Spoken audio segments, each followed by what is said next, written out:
되지? 사랑의 아버지 하나님 감사합니다. 오늘도 제가 십자가 복음을 들고 이 자리에 섰습니다. 주님께서 제게 계시신 그대로 주님께서 제게 가르쳐 주신 그대로 제가 더하거나 빼지 말고 그대로 전할 수 있도록 인도하시고 받는 우리 그리스도인들도 주님께서 말씀하신 그대로 받고 이해할 수 있도록 전하는 받는 우리 그리스도인들 모두에게 은혜를 베풀어 주시옵소서. 모든 말씀 우리 주 예수 그리스도 이름으로 기도드립니다. 아멘.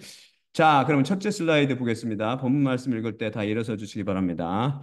본 말씀은 마태복음 2장 16에서 18절입니다. 그때 헤롯이 그 마고스들에 의해 놀림당했다는 것을 알아차린 후 크게 노하게 되어 보내서 베들레헴 안과 그것의 모든 경계 안에 있는 모든 아이들을 2살부터 그 아래로 마고스들로부터 그가 알아본 시간에 따라 제거하였더라. 그때 예언자 에레미야를 통해 말씀하여진 바가 채워졌으니 이르되 라마 안에서 소리가 들렸으니 많은 눈물 흘림과 비탄이라.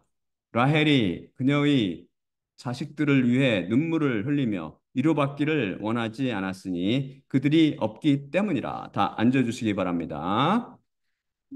우리는 지금 미국 인본주의자들이 70개의 참고 자료를 동원하여 공식 웹사이트 블로그에 게재한 논문 Some Reasons Why Humanists Reject the Bible 번역하면 인본주의자들이 성경을 거부하는 몇 가지 이유들을 중심으로 그들이 성경에 대해 갖고 있는 의문점을 단 하나도 빼놓지 않고 차례대로 답변해가고 있습니다. 오늘이 이 시리즈 마지막 시간입니다. 오늘을 마감으로 인본주의자들이 묵사발라는 날이죠. 얘네들은 전부 거짓말만 하네. 제가 그걸 증명해드리고 있지 않습니까? 그래서 지금까지 제가 그들의 주장에 대해 차례대로 하나도 빼놓지 않고 답변해드렸는데 그들이 오류나 모순 혹은 문제점으로 지적하는 것 중에 제가 제대로 답변 못했거나 설명 못한 것이 단 하나라도 있었나요? Not even single one. 단 하나도 없었습니다. 제가 주장하는 바는 하나님의 생각은 인간의 생각이 아니며 하나님의 길은 인간의 길이 아니라는 것입니다. 그분은 초월적인 분으로 그분 자신인 성경 말씀은 인간의 이성이나 감성이 아닌 오직 그 양의 계시를 통해서만 이해할 수 있으며 또한 이 귀중한 생명 말씀 속에는 단 하나의 오류도 절대 존재할 수 없다는 것이죠. 참고로 지난 시간 예수님 탄생 즈음에 시행된 인구 조사에 대해 제가 설명드리며 베들레헴이 요세프 조상이 살던 것과 관계없다고 말씀드린 것은 제 말실수입니다. 사실 제가 말씀드렸던 의도는 인본주의자들 잘못 이해하듯 자기 조상의 성읍으로 돌아가 인구 조사를 위해 호적을 했던 게 아니라 성경 말씀이 증언하듯 자신의 성읍으로 돌아가 했다는 것을 강조하기 위해서 말씀드리다가 엉뚱한 말이 나온 것 같습니다. 자신의 성읍은 자기가 태어나서 자란 곳이므로 대부분의 경우는 자기 조상의 성읍이나 고향이 됩니다. 하지만 오직 성경으로의 원칙에 볼 때 누가복음 2장 3절의 원문 헬라어 ten how to 홀린은 반드시 자신의 성읍이라고 번역해야지 자기 조상의 성읍이나 고향 혹은 그 성읍이라고 번역하면 안 됩니다. 이들은 다 오역이죠. 모든 성경들이 다 오역했는데 결국 원문을 그대로 번역하지 않았기 때문이죠. 원문은 제가 번역했듯이 자신의 성업이라고 분명히 증언하고 있으며 또한 이렇게 번역해야 하는 이유는 그가 아닌 he가 아닌 그녀, her, 곧 여성인 과부들도 등록하러 자기가 태어난 곳으로 들어갔기 때문입니다. 그들도 세금을 냈기 때문이죠. 그래서 왜 원문을 축자적으로 항상 번역해야 하는 것이 중요한지를 알겠죠. 베들레헴은 다윗의 고향이며 다윗이 태어난 곳입니다. 다윗뿐만 아니라 그의 증조 할아버지인 보아스와 할아버지 오벳 및 아버지 이세가 다 이곳에서 태어나서 여기서 자랐습니다. 하지만 다윗에서 시작되어서 이어지는 다윗 후손 왕들은 솔로몬을 비롯하여 어디서 태어났어요? 예루살렘에서 태어났습니다. 하지만 이 왕들의 고향은 다 베들레헴이 됩니다. 마치 제가 전주시로 전주에서 태어나서 자랐으며 제 조상들이 전주 출신이고 이시 조선의 왕들이 고향이 다 전주이듯 말입니다. 따라서 왕의 계보를 이어받은 요셉의 조상의 고향은 베들레헴입니다. 요셉이 베들레헴으로 호적하러 간 것으로 보아서 그는 분명 베들레헴에서 태어났으며 따라서 바벨론에서 포로 생활을 마치고 유다로 돌아온 이스라엘 사람들은 다 자기의 고향으로 돌아가서 정착했을 것으로 추정됩니다. 인본주의자들은 현대 과학에 비춰볼 때 성경이 매우 비과학적이라고 주장합니다. 그 이유는 누가복음 3장에는 그리스도 조상을 아담까지 쫙 이렇게 올라가는 76대 거슬러 올라가는 얘네들 계산에 따라 76대 올라가는 족보가 들어있으며 창세기 1장에 따르면 아담은 일주일 동안 우주 나머지 부분과 함께 창조되었다고 기록한다는 것이죠. 따라서 성경은 인류와 우주가 비교적 짧은 기간, 아마도 수천 년도 안 되는 기간 동안 존재했다고 언급하며 수세기 동안 정통 기독교에서는 이것을 의심하는 것은 저주를 자처하는 것이고 창조는 그리스도 탄생 전 4천 년 내지 6천 년 사이에 일어났다고 주장한다는 것입니다. 하지만 역사가들과 과학자들은 훨씬 더 긴 역사적 기록을 제시한다는 것입니다. 그들은 우주 나이가 100억에서 200억 년 사이, 인본주의자 이렇게 말했지만 얘네들 좀 약간 아웃 오브 데이트고 제가 한 바에 따르면 아 얼마라고 그랬어요? 어제 아니 저번에 137억 년이라고 그랬죠. 아무튼 어쨌든 130이고 지구 나이가 얘네들은 46년이라고 하는데 현재 최근 그 보고에 따르면 45억 년. 얘네들 자꾸 바뀐다고 자꾸 얘네들 과학이라는 게. 인간은 이 거짓말이기 때문에 인간은 지난 수백 년 동안 유언인 같은 조상으로부터 진화했다고 말한다는 것입니다. 말도 안 되는 거짓말이죠. 그들의 주장은 대표적 수도 사이언스, 곧 사이비 과학, 이 거짓 과학인 진화론과 그것의 한 뿌리인 빅뱅 이론에 바탕하고 있습니다. 우리는 지난 시간 이것이 바로 진리인 양 믿는 엄청나게 종교인들은 대부분 다 그걸 진리로 믿고 있죠. 이것에 대해 보다 자세히 살펴봤으며 저번 시간에 그 설교를 잘 들어보세요.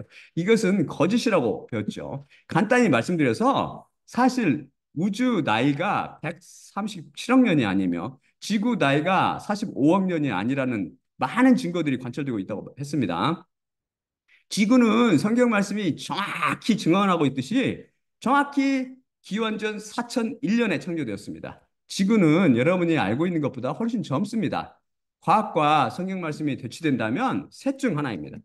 과학이 잘못되었거나 그 과학이 진짜 과학이 아니라 진화론이나 빅뱅 같은 사이비 과학이거나 인간이 성경 말씀을 잘못 해석했기 때문입니다. 그 셋 중 하나죠. 쉽게 말씀드려 성경 말씀에는 절대 오류가 없습니다.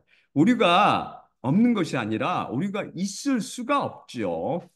성경에 오류가 있다라고 주장하거나 가정하는 것은 하나님께서 불완전하시다라고 주장하거나 가정하는 것과 마찬가지입니다. 왜냐하면 하나님께서는 말씀 자체이시기 때문이죠. 따라서 인본주의자들의 이런 주장은 마치 제발 참을 버리고 거짓을 받으라라는 사탄의 속임수에 지나지 않습니다. 여러분 속지 마세요. 인본주의자들은 또한 본문 말씀인 마태복음에서 예수님께서 탄생하신 직후에 헤롯 왕이 베들레헴과 그 근처에 있는 2살 이하의 남자아이들을 모두 학살하라는 명령을 내렸다고 기록하는데 신약 성경에서 이 끔찍하고 잔인한 명령에 대한 이야기를 담고 있는 것은 마태복음뿐이며 누가복음에는 나오지 않아 신빙성이 떨어지고 또한 당시 어떤 수속 역사에도 기록되지 않았다고 주장합니다. 헤롯이 훨씬 덜 사악한 행위를 주의 깊게 묘사한 작가들에 의해서도 기록되지 않았다는 것이죠. 이런 확증이 없다는 것은 마테오 기록이 조작되었음을 의미한다고 주장합니다.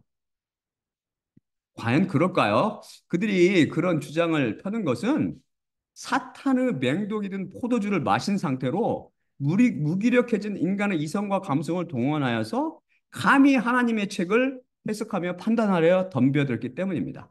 제가 인터넷을 검색해 보니 천주교 백과사전 캐톨릭 인사이클로피디아에 따르면 그리스 전례에서는 헤롯이 14,000명의 아이들을 죽였다고 하며 시리아 사람들은 64,000명이라고 말하고 있고 많은 중세 작가들은 헤롯이 14만 4천 명을 죽였다고 주장한답니다. 14만 4천 명이라고요? 어디서 많이 들어본 소리 아닙니까?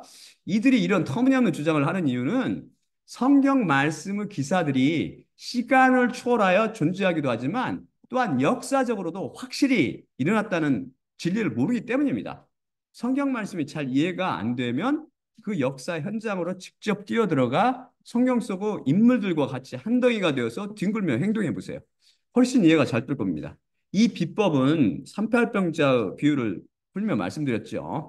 제가 알아본 바에 따르면 예수님께서 이 땅 위에서 육신 안에서 활동하실 당시 이스라엘의 수도인 예루살렘, 베들레헴 같은 작은 도시가 아니고 예루살렘, 큰 예루살렘 인구는 평균 얼마 될 것 같아요? 2만 5천 명. 2만 5천 명으로 추정된답니다. 축제나 유대인 명절 기간에는 인구가 4, 5배 정도 더 많을 수 있었대요. 또한 예수님 탄생 당시 베들레헴 인구는 많은 학자들이 추정하기를 적게는 300명 내지 많게는 3천 명이었다고 합니다.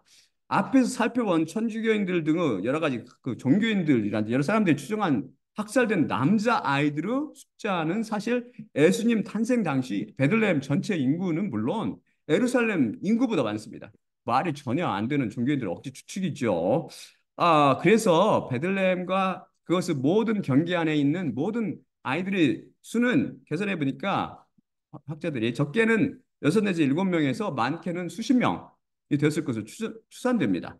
이렇게 적은 수가 이렇게 적은 수가 죽은 사건을 역사가들이 기록합니까? 그 당시 왕들은 이보다 훨씬 많은 숫자를 밥 먹듯이 죽였을 것이며 또 당시 여기저기 전쟁터에서는 이보다 훨씬 많은 숫자가 사람들이 죽어가고 있었을 텐데 만일 그런 것들 다 기록하다가는 역사책이 천고한 가득이 될 것입니다. 사실 성경 말씀은 역사책에 기록되고 안 되고 무관하게 역사적 사실로 일어났으며 역사를 초월하여 영원히 존재할 것입니다. 성경 사건들과 아니면 성경 사건들의 그 역사적 흔적을 찾지 못한 인간들이 그것들이 역사적으로 일어나지 않았다고 억지를 부를 따름이지요. 하지만 우리가 여러 번 배웠지만 홍해 도강이라든지 신해산이나 여러 가지 그런 것들뿐만 아니라 엄청나게 많아요. 근데 노아우 홍수들 여기 깔린 게 다요. 노아우 홍수고 엄청 많다고요. 이게 이 인본주의자들은 다음으로 뭘 또 트집 잡냐면은 마태복음 27장 45절을 예로 들며 성경 말씀의 신뢰성에 의구심을 제기합니다. 이 사람들이 말하는 걸 가만히 들으면 사탄이 말하는 거 똑같아. 이 사람들 모르겠지만 다음 슬라이드 볼까요? 마태복음 27장 45에서 46절입니다. 자신들은 모르겠지만 안타깝게도 마태복음 27장 45에서 46절입니다. 그리고 6시부터 온 땅 위에 어두움이 생겨나 9시까지 지속하니라.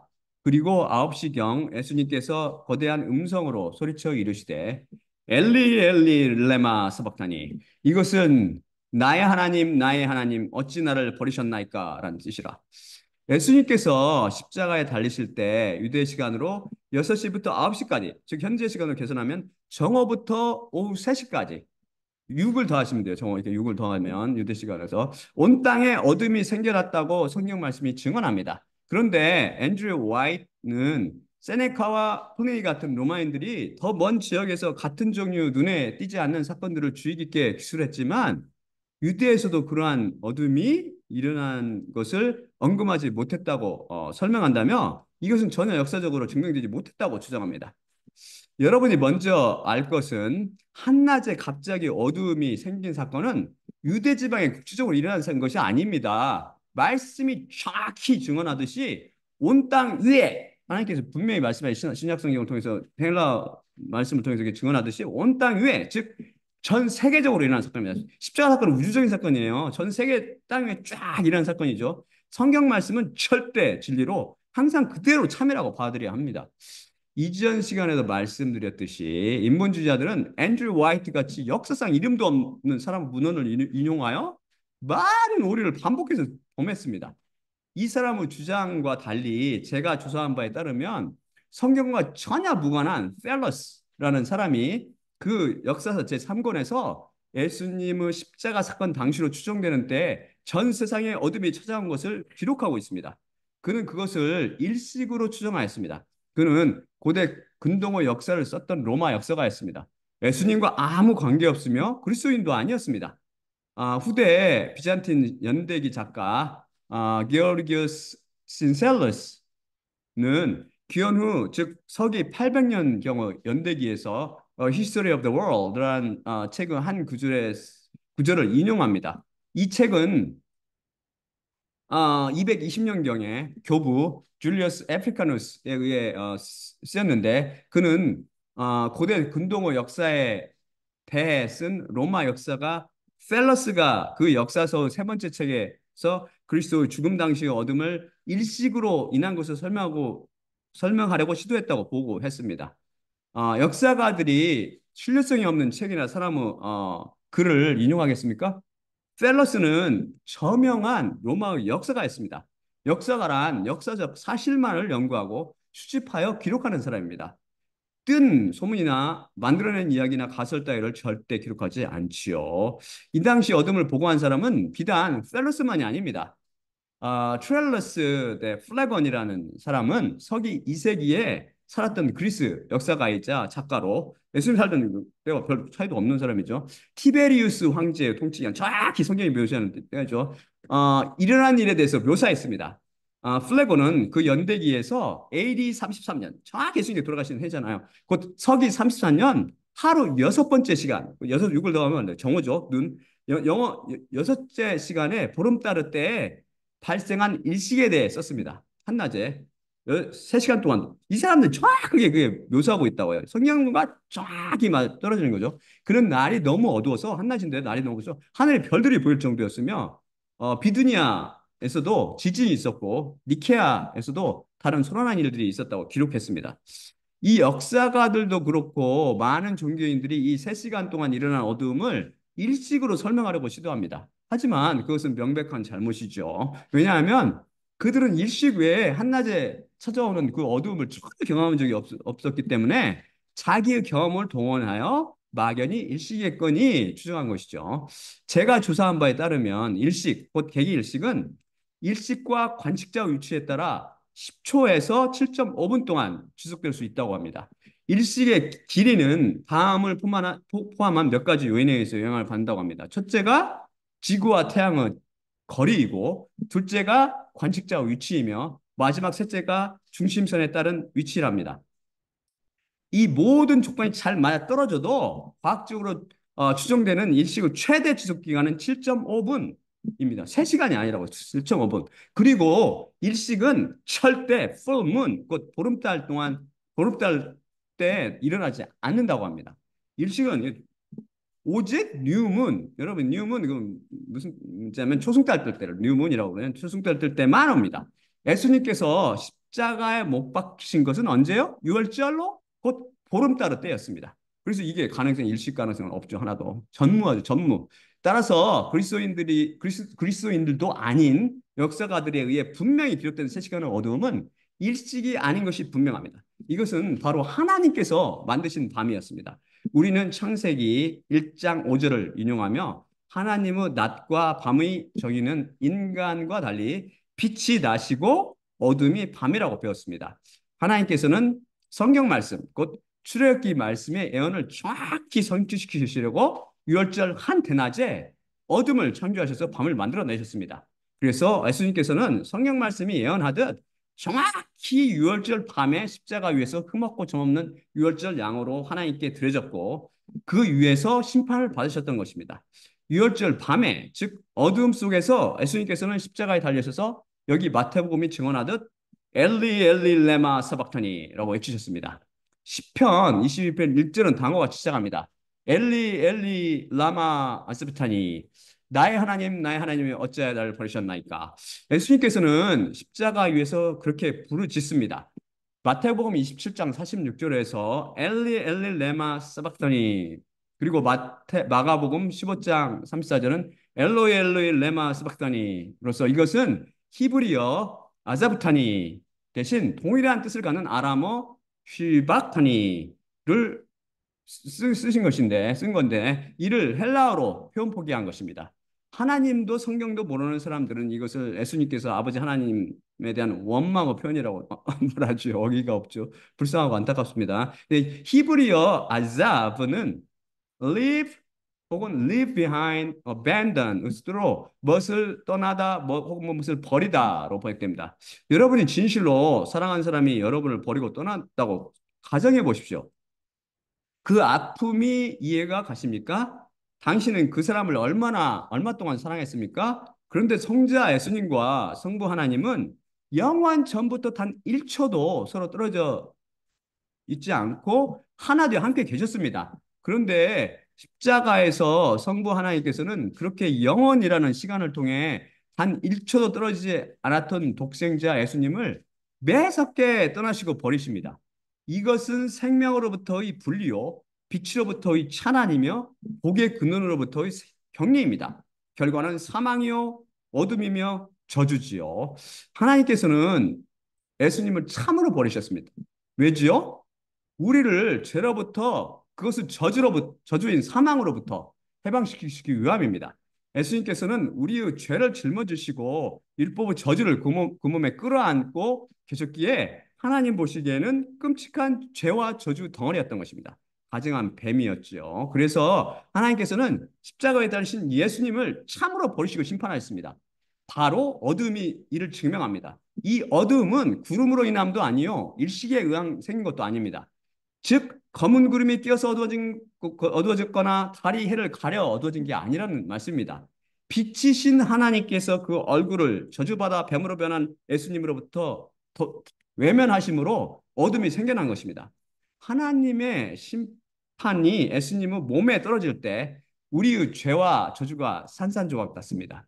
따라서 엘리 엘리 라마 사박타니는 시편 22편 1표로 성취자 동시에 우리가 율법의 저주와 심판으로부터 진실로 허용됐다는 하나님 예수님의 선포이십니다. 나의 사랑하는 아내와 처녀들아 기뻐하라. 내가 너를 대신해서 율법의 저주와 심판을 받고 너희를 진실로 죄와 사망으로부터 영원히 해방시켰노라 라는 절규입니다. 유월절 양의 아내는 누구입니까? 교회지요. 그리고 자녀들은요? 그리스도인들입니다. 예수님의 이 선포가 우리에게 감사와 눈물을 흘리게 합니다. 예수님의 이 절규와 선포가 바로 우리를 죄와 저주와 심판으로부터 해방시키는 놀라운 십자가의 비밀입니다. 그렇기 때문에 이런 사건이 전 세계에서 당연히 목격되는 건 당연하지. 어둠이 찾아온 건 당연합니다. 당연히. 십자가 사건이 이 땅에서 역사적으로 확실히 일어났으므로 전 세계가 어두워졌을 것입니다. 그래서 저 멀리 살고 있던 역사가들이 이 어둠에 대해 기록할 수 있었던 것이죠. 다시 말씀드리거니와 역사가들이 그것을 기록하지 않았든 그 사건은 분명 2000년 전에 예수님께서 십자가에 달리셨을 때 일어났습니다. 그 증거가 있나요? 바로 그 말씀 자체가 증언하고 있습니다. 또한 그 말씀을 통해 위로부터 난 예수님의 제자들과 바울 그리고 저를 포함한 수많은 그리스도인들입니다. 진정 하나님을 두려워하며 그분의 말씀을 경외합시다. 로버트 잉걸슨은 1세기 유대인 역사가 조세푸스가 히브리인들이 배출한 가장 훌륭한 역사가인데도 왜 그리스도의 생애와 죽음에 대해 아무 말도 하지 않았는가? 또한 그가 헤롯에 의한 유아 학살에 대해 아무것도 쓰지 않았으며 그리스도가 탄생할 때 나타난 놀라운 별에 대해서는 한마디도 기록하지 않았는가? 대낮에 몇 시간 동안 세상에 내린 어둠에 대해서는 아무 것도 쓰지 않았는가? 수백 개의 무덤이 열렸다는 것과 수많은 유대인들이 죽은 자 가운데서 일어나 거룩한 도시를 방문했다는 것을 전혀 언급하지 않았는가? 라며 의문을 제기했습니다. 잉걸스는 아, 잉걸솔 또한 어떤 역사가도 이러한 천재지변들을 언급하지 않았다는 것이 놀랍지 않은가라고 물었다며 성경 말씀의 신뢰성에 의문을 제기합니다.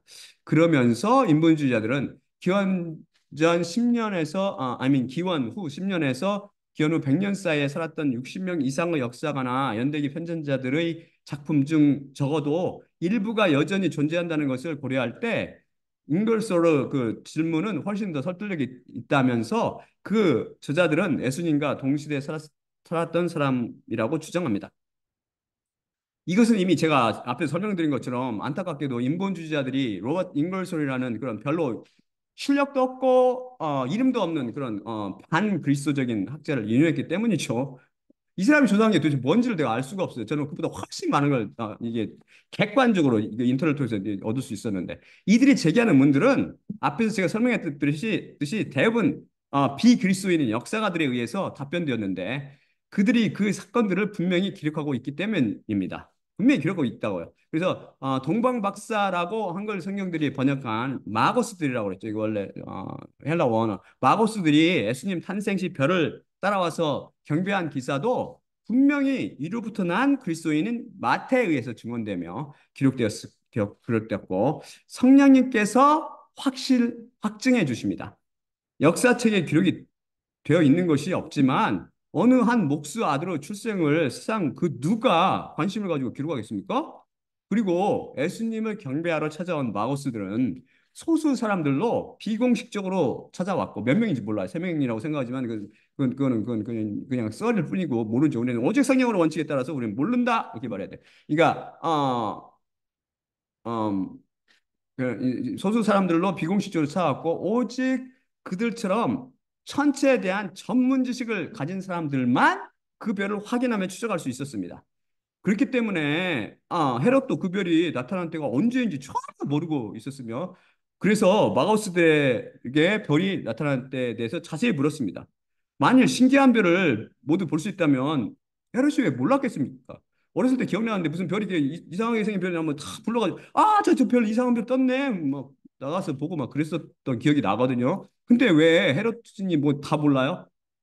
이것은 천문학자적 지식이 있는 사람들만 쫙 관찰할 수 있었기 때문이죠. 마찬가지로 성경의 말씀을 인본주의자들을 비롯하여 모두가 보며 읽고 있지만 많은 것들을 자연인들이 자연들 눈에는 가려져서 보이지 않습니다. 눈을 뜬 사람들이 지적해 주고 설명해 주어야 비로소 보게 됩니다. 이것이 바로 성경 말씀의 신비죠. 여러분도 마고스들이 예수님의 별을 관찰하며 연구하고 추적했던 것처럼 성경 말씀을 관찰하고 연구하며 추적한다면 반드시 예수님을 만나게 될 것입니다. 따라서 마고스들과 예수님의 별에 대한 역사의 흔적이 발견되지 않는 것이 어쩌면 당연한 것일 것입니다. 하지만 그 흔적이 발견되든 않든 이 기사는 불변의 진리로 하나님의 책에 영원히 기록되어 있을 것입니다. 시간을 초월하는 진리요 참이기 때문이죠. 또한 6월절 낮에 어둠이 찾아온 것은 이미 역사책에 기록되었다고 방금 설명받고요. 셀러스 플레몬이라는 사람에 의해서 플레곤이라는 사람에 의해서 그 다음에 이 당시 천재지변에 대해서 비그리스도인 역사가인 플레곤이 비두니아 지진이 있었다고 성경의 증언과 동일한 것을 기록하며 또한 니케아에서도 다른 소란한 일들이 있었다고 자연적인 그런 어떤 일들이 있었다고 이렇게 덧붙입니다. 다음 슬라이드 볼까요? 마태복음 27장 50에서 53절입니다. 마태복음 27장 50에서 53절입니다. 그러자 예수님께서 다시 거대한 목소리로 소리 지르신 후 영을 내보내셨더라. 그리고 보라, 성전의 휘장이 위로부터 아래까지 둘로 찢어졌고 땅이 진동되었으며 바위들이 찢어졌고 무덤들이 열려졌으며 잠을 자고 있던 성도들의 많은 몸들이 일어났고 그분께서 부활하신 후 무덤들로부터 나가서 거룩한 성으로 들어갔으며 많은 자들에게 나타내 보였더라. 바위들이 찢어지고라는 표현이 어색하게 들릴지 모르지만 여기 쓰고 있는 헬라어는 휘장이 둘로 찢어졌고라고 표현할 때 썼던 그 동일한 단어 스키조 헬라어 스키조 그 수동태형을 쓰고 있어서 동일한 단어를 써서 축자적으로 번역했기 때문입니다. 이때 땅이 진동되었던 사건, 곧 지진은 역사책에도 기록되어 있다고 말씀드렸죠. 그런데 많은 성도들의 몸이 무덤에서 나왔고 많은 사람들에게 나타나 보이는 것은 역사책에 기록되어 있지 않습니다. 왜 그럴까요? 그들은 부활을 증언하고 있는 다른 성경책들처럼 대부분 그리스도인들에게만 배웠기 때문이며 또한 이를 본 사람들 자신이 이것이 참인지 환상인지 분별하지 못하고 의심했기 때문으로 추정됩니다. 예수님 부활 후 그분을 여러 번 직접 배웠던 예수님의 제자 자신들조차 예수님의 부활을 의심했다는 성경 말씀의 증언이 이를 뒷받침해 줍니다. 다음 슬라이드 볼까요?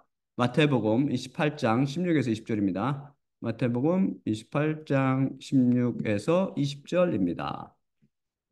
그리고 11 제자가 예수님께서 그들에게 지정하셨던 갈릴리의 그 산으로 갔고 그분을 보고 그들이 경배했으나 그들이 의심했더라. 그러자 예수님께서 그들에게 이야기하셨고 이르시되 하늘안과 땅 위에서 모든 권세가 나에게 주어졌느니라.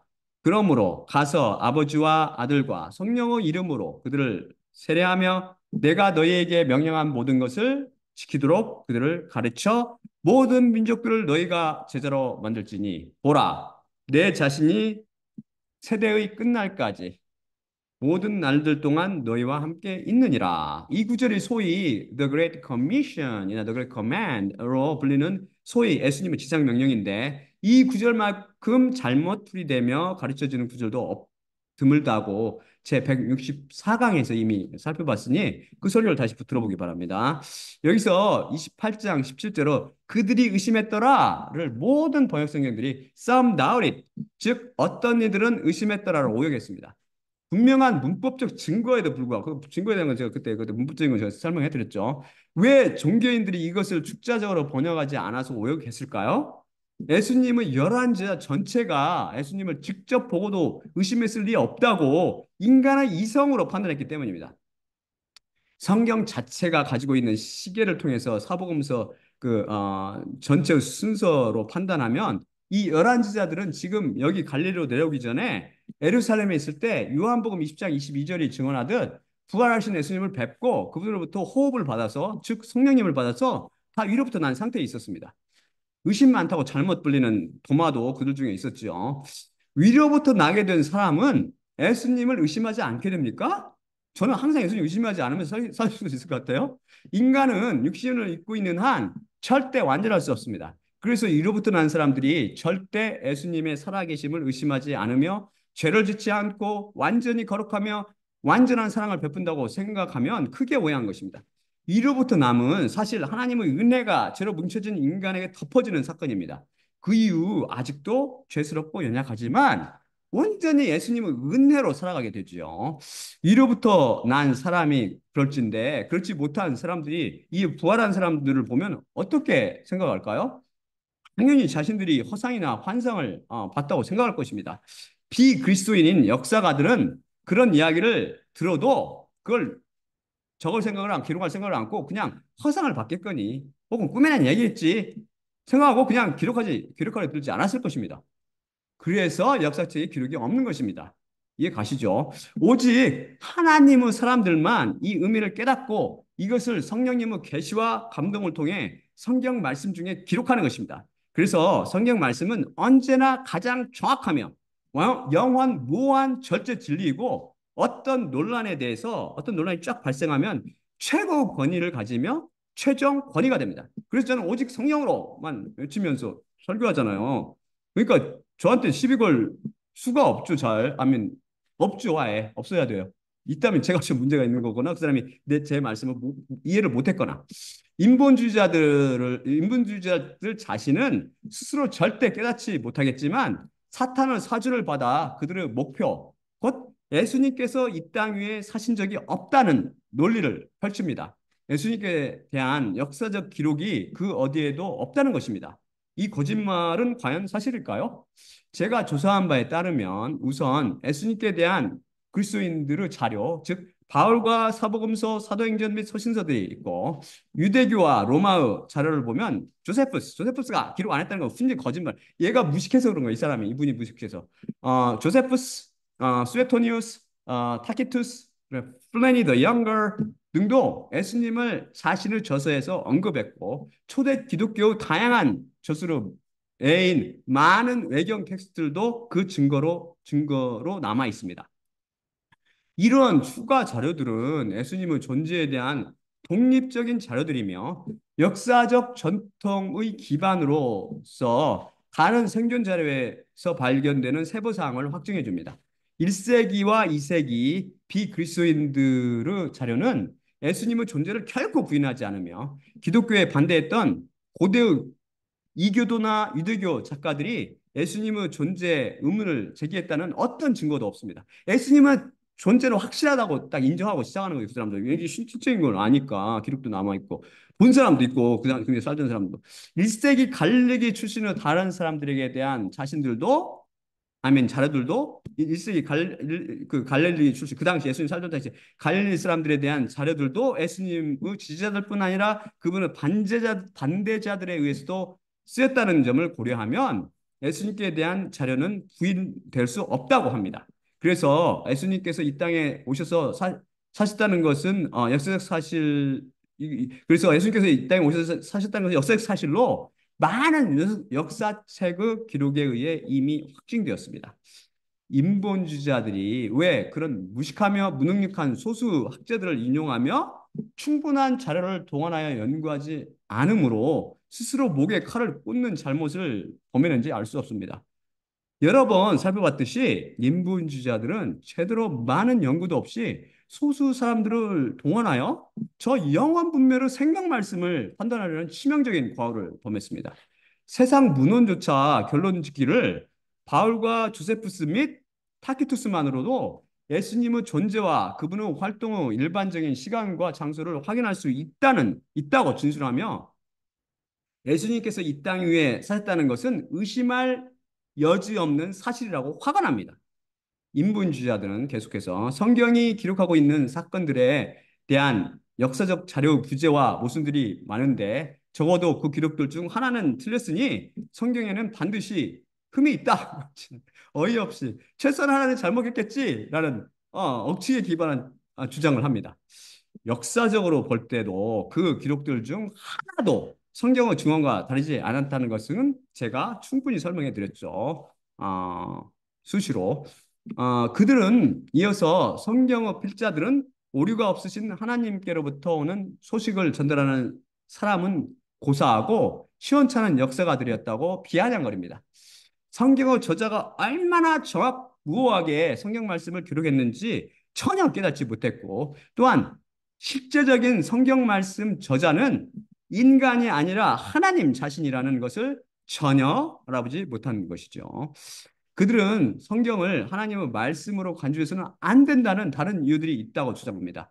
여기에는 다음 것들이 포함되지만 이에 국한되지 않는답니다. 첫째, 대부분의 글을 누가 썼는지 모른다는 사실이랍니다.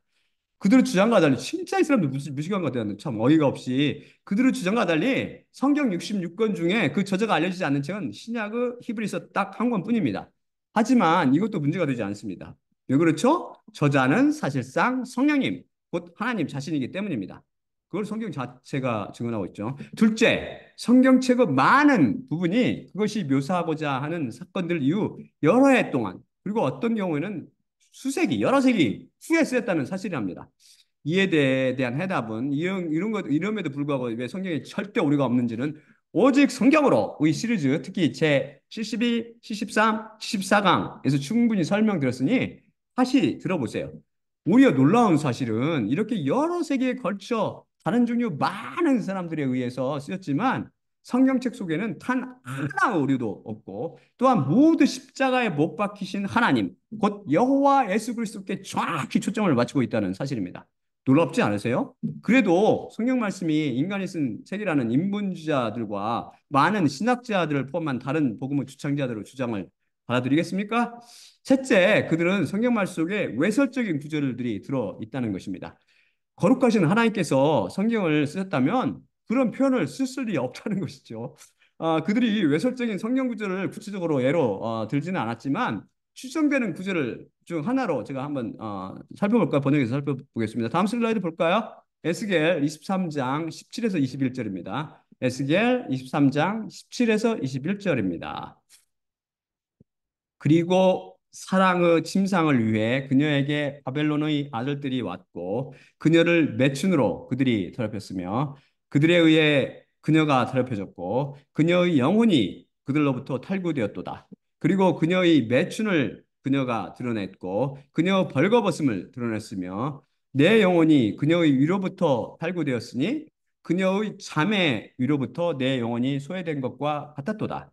그리고 이집트 땅 안에서 그녀가 매춘했던 그녀의 청소년의 날들을 기억하고 그녀의 매춘을 그녀가 크게 했노라.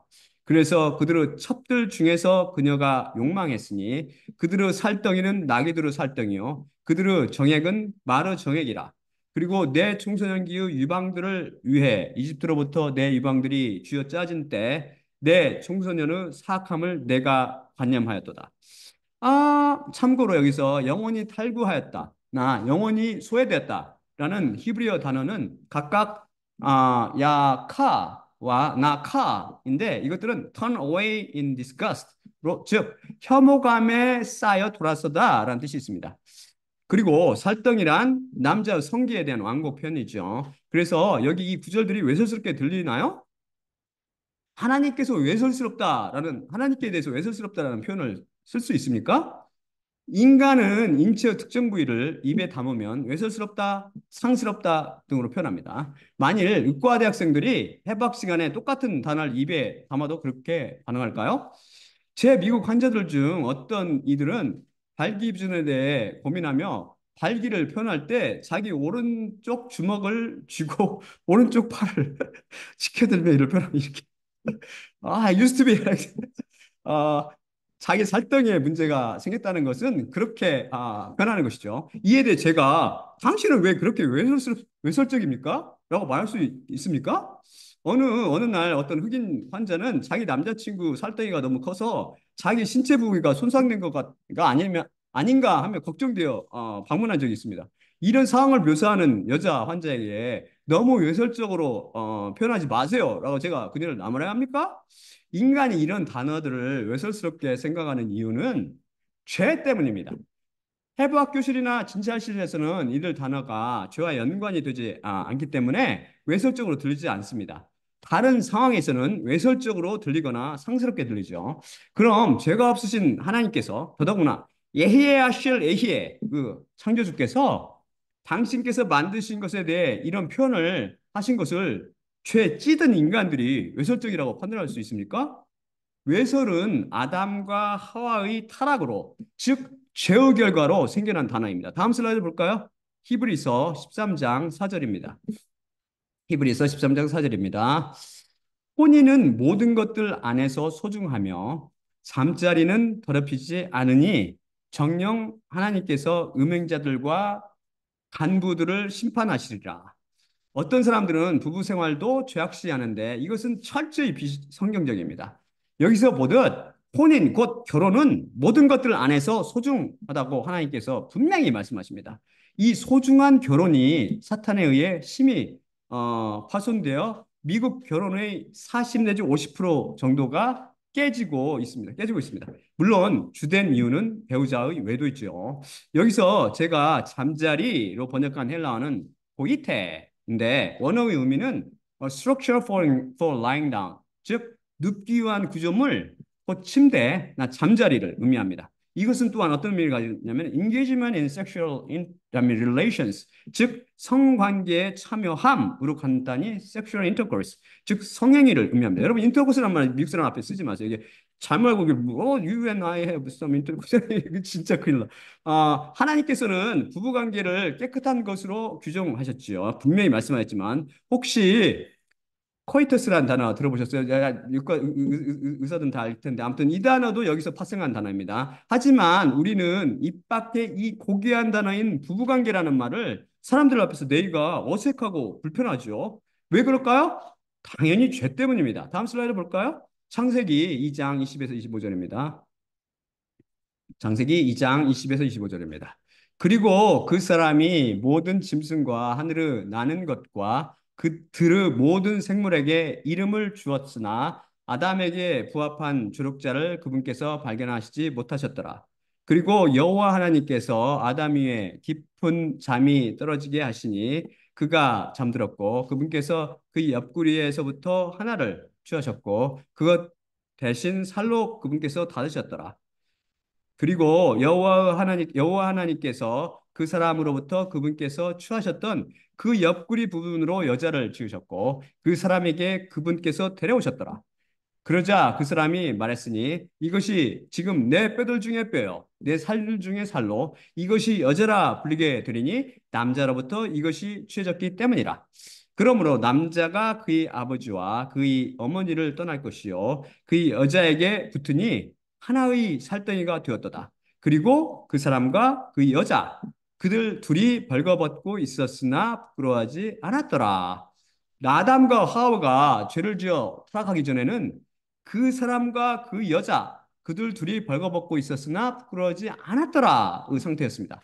서로 벌거벗은 채 신체 각 부분을 낱낱이 드러내놓고 있었고 부부 생활을 했으나 이에 대해 절대 수치스럽게 생각하거나 불편하게 생각하지 않았습니다. 히브리서 13장 4절 말씀대로였죠. 그런데 무슨 일이 일어났습니까? 다음 슬라이드 보여줄까요? 창세기 3장 6에서 10절입니다.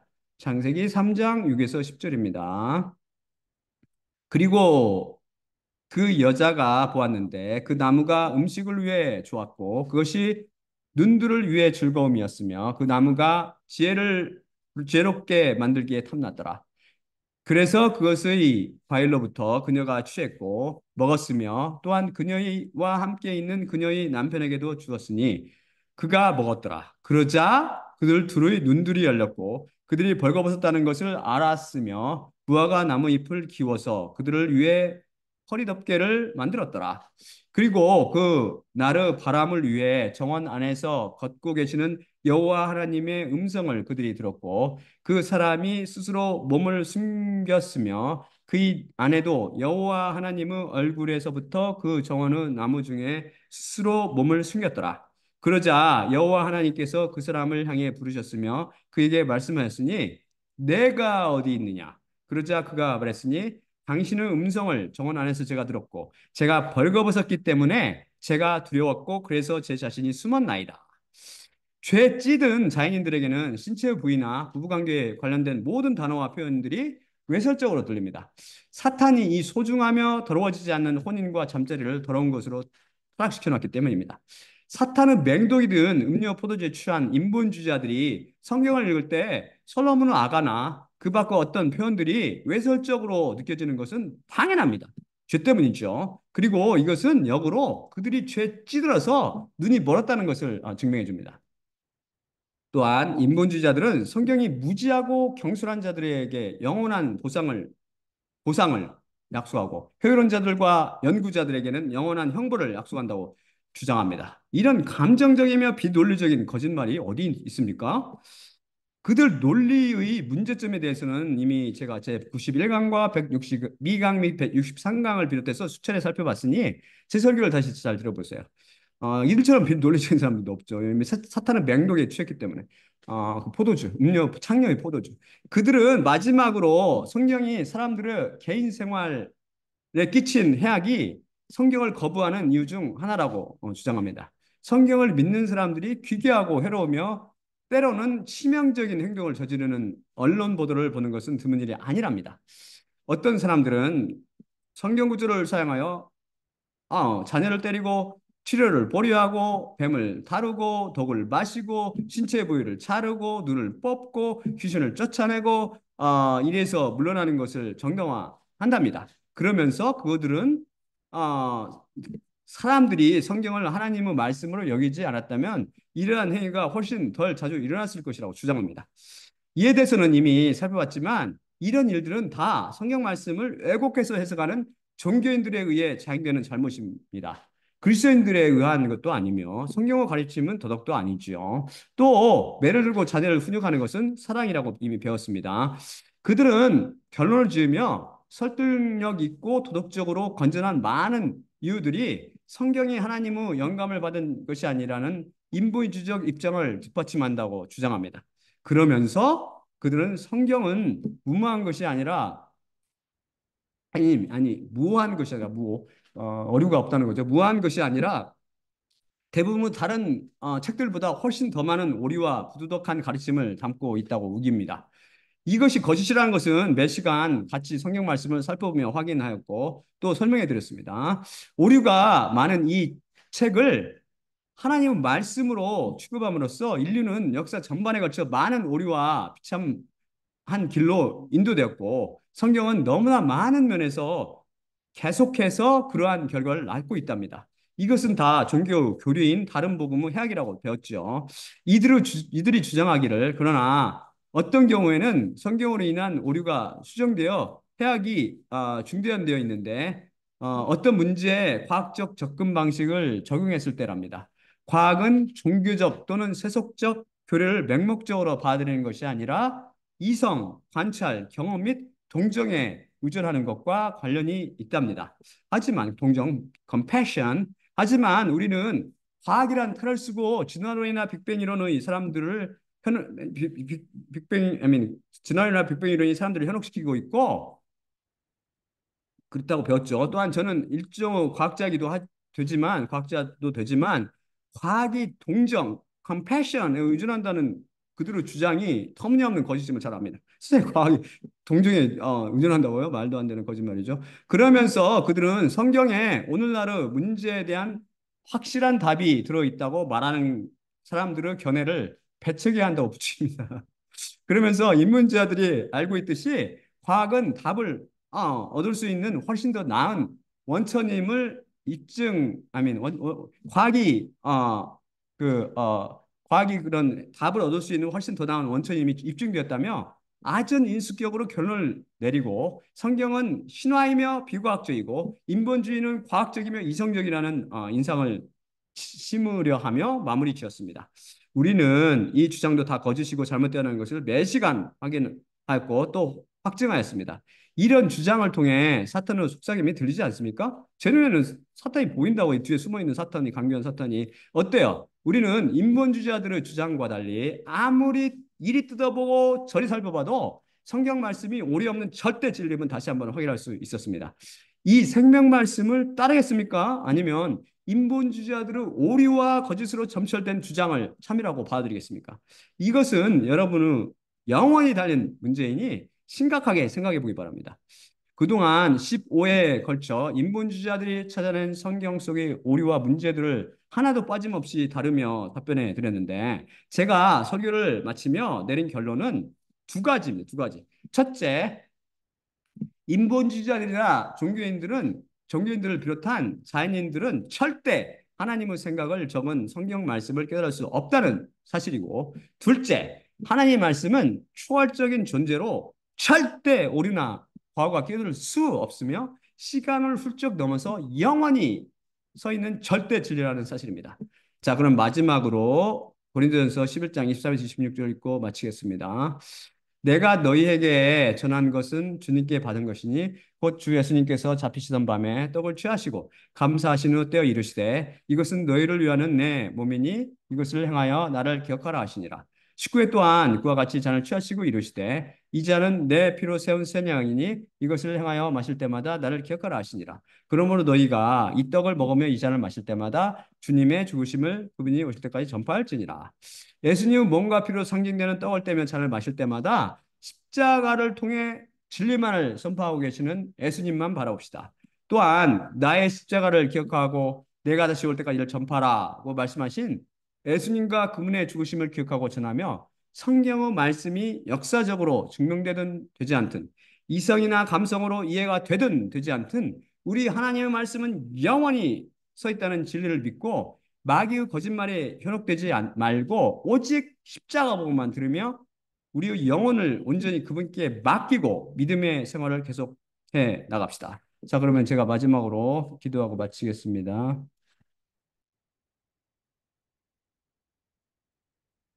사랑의 아버지 하나님 감사합니다. 오늘 인문주의자들이 찾아낸 성경 속의 오류와 문제들을 마감하며 우리는 다시 한번 성경은 우리 하나님의 말씀이며 하나님 자체로서 하나님 자신으로서 절대 우리가 깨달을 수 없음을 배웠습니다.